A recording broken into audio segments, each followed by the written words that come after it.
Hi, this is Mikesell with ThePigSite.com, and today we're here with Abbey Harding.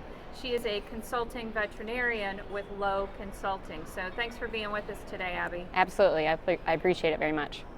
I understand you presented yesterday at the Boehringer Ingelheim Vetmedica symposium that was held. Can you tell us a little bit about your message to the veterinarians there? Absolutely. A lot of my speech centered around the fact that in this low margin time with the markets and where pig prices are today, that it's ever important for our producers to really look at pigs on the whole group of pigs and what your goal is with end of production, so that you can maximize your existing resources and be efficient as possible to be able to maximize your return on investment in such a low margin economy right now. Very good.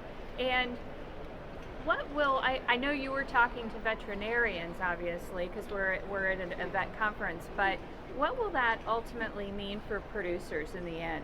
Absolutely. With this really just pushes not only veterinarians, but to work with the producers themselves at what their end goal is, and to evaluate existing protocols that might be in place that we might have been going on for the past 8 or 10 years, and we really haven't looked at how efficient that is in today. Whether or not we're utilizing some vaccine protocols or even some biosecurity protocols that might not be adding the most amount of value to your industry as well as your individual operation, to be able to maximize return on investment and to be able to utilize your employees and your staff and your all the resources at your hands to their full potential.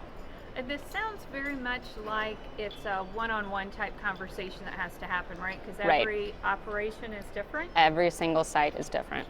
Very good. And is that kind of a discussion that just needs to be ongoing? You just need to get started with it and get moving on it? In theory, it's things that we should be looking at all the time, right? Because that's our whole life is our investment, at least with our operations here and with our producers, because that's their way of producing a living. But especially in times when you're not coming off of the high tide times of PED prices or anything like that, we're really looking to maximize what little margin there is out there and to be able to make sure that we're utilizing all of our resources and all of our assets exactly how we intend them to be used. Very good. Thank you so much for your time today, Abbey. Absolutely. Thank you. This is Mikesell with ThePigSite.com.